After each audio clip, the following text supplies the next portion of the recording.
Nellore rural MLA Kotamreddy Sridhar Reddy మరియు TDP నాయకులు కోటంరెడ్డి గిరిధర్ రెడ్డి పిలుపు మేరకు నియోజకవర్గ వ్యాప్తంగా సాగుతున్న అభివృద్ధి పనుల శంకుస్థాపన పర్వం 18వ డివిజన్లో ఉత్సాహంగా జరిగింది.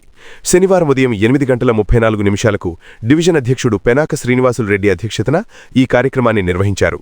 ఎమ్మెల్యే శ్రీధర్ రెడ్డి ఆదేశాల మేరకు ఎక్కడా రాజకీయ ఆడంబరాలు లేకుండా స్థానిక పెద్దల చేతుల మీదుగానే పనులకు శంకుస్థాపన చేయించడం విశేషం.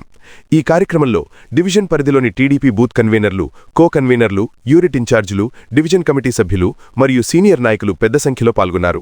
నియోజకవర్గాన్ని అన్ని రంగాల్లో అభివృద్ధి చేయడమే లక్ష్యంగా ఎమ్మెల్యే శ్రీధర్ రెడ్డి, గిరిధర్ రెడ్డిలు ముందుకు సాగుతున్నారని, ఇందులో భాగంగానే తమ డివిజన్లో పనులకు శ్రీకారం చుట్టారని పార్టీ శ్రేణులు మరియు స్థానికులు హర్షం వ్యక్తం చేశారు. అందరికీ నమస్కారం. ఈరోజు రూరల్ నియోజకవర్గంలో ఒక చారిత్రాత్మక ఘట్టం జరిగినది.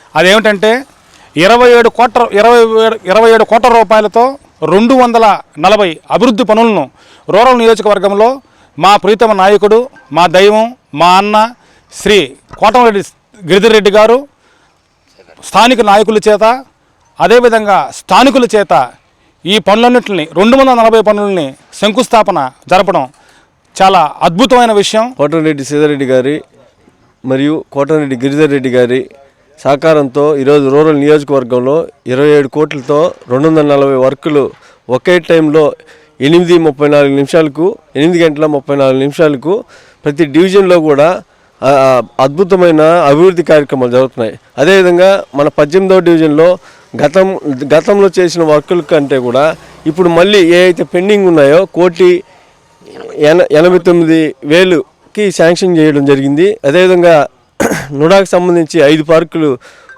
శాంక్షన్ చేయడం జరిగింది. ఈ 18వ డివిజన్లో ఎప్పుడు లేని అభివృద్ధి కార్యక్రమాలు ఈసారి శ్రీధరన్న గిరన్న సహకారంతో, అదేవిధంగా డివిజన్ అధ్యక్షుడు శ్రీనివాసరెడ్డి గారి ఆధ్వర్యంలో జరుగుతున్నాయి.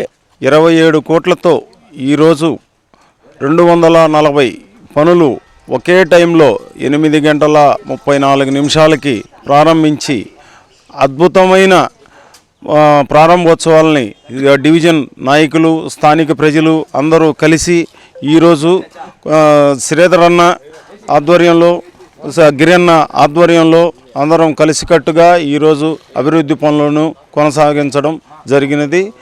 ఇటువంటి అభివృద్ధి పనులు నిరంతరం శ్రీధరన్న, గిరన్న వాళ్ళ ఆధ్వర్యంలో ప్రతిరోజు కూడా ప్రతిసారి అభివృద్ధి పనులు చేస్తూనే ఉంటాం. ఇటువంటి అభివృద్ధి పనులు మళ్ళీ ఇంకా జరుగుతూ ఉంటాయి.